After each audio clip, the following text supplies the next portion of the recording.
Hello বন্ধুরা, কেমন আছো? নিশ্চয়ই ভালো আছো। আর দেখুন বন্ধুরা, আমি সন্ধ্যাবেলা কি নিয়ে বসে পড়েছি। এটা হচ্ছে তাল, মানে পাকা তাল আর কি।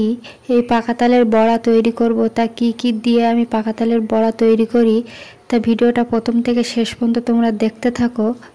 তা দেখুন বন্ধুরা, তালের গায়ের থেকে আমি আঁশগুলো সুন্দরভাবে ছাড়িয়ে নিয়েছি। নিয়ে এবার একটু জল মিশিয়ে একটা একটা আঁটি নেব, নিয়ে সুন্দর করে একটু মাখবো হাতের সাহায্যে। মেখে একটু নরম করে ফেলবো তালটাকে, তাহলে আমার তালটা কাঁকতে সুবিধা হবে।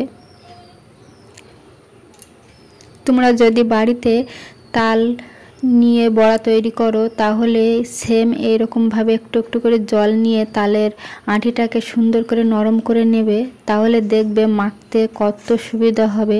আর এই দেখতে পাচ্ছেন বন্ধুরা, এটা হচ্ছে ছিদ্রওয়ালা গামলি। আর এই গামলির সাহায্যে আমি দেখুন কত সুন্দর তালের আঁটি থেকে তালটাকে বের করব। দেখুন,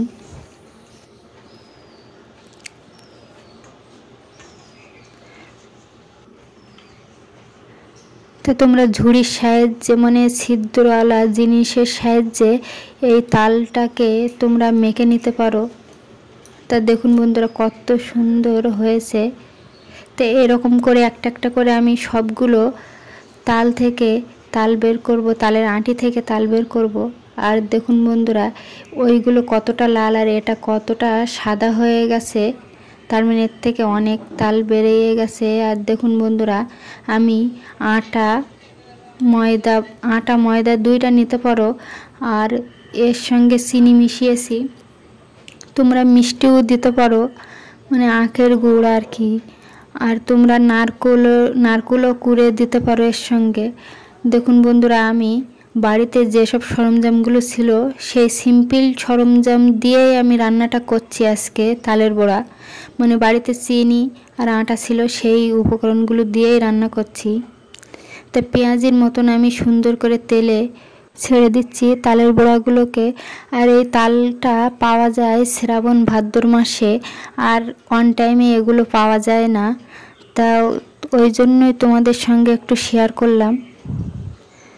তাই এই তালের বড়ার রেসিপি তোমাদের যদি ভালো লেগে থাকে, অবশ্যই লাইক, কমেন্ট, শেয়ার আর সাবস্ক্রাইব করে পাশে থাকবে। আর তালের বড়াটা খেতে খুব টেস্টি হয়েছিল বন্ধু। আর এতে তোমরা কালো জিরে মিশালে আরও টেস্টি হবে, আর যদি একটু নারকেল কুড়ে দাও তাহলে আরও টেস্টি হবে।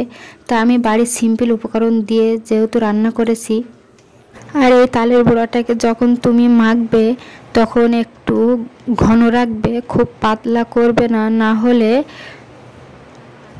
তালের বড়াগুলো সুন্দরভাবে গোল হবে না। দেখুন, আমার কিছুটা গোল হয়েছে আর কিছুটা গোল হয়নি, তাই আমি আবার একটু আটা মিশিয়ে ওটাকে নরম থেকে একটু শক্ত করলাম।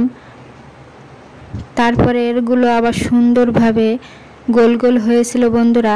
তা তালের বড়াটাকে মাখার সময় তোমরা একটু শক্ত রাখবে, নরম রাখবে না।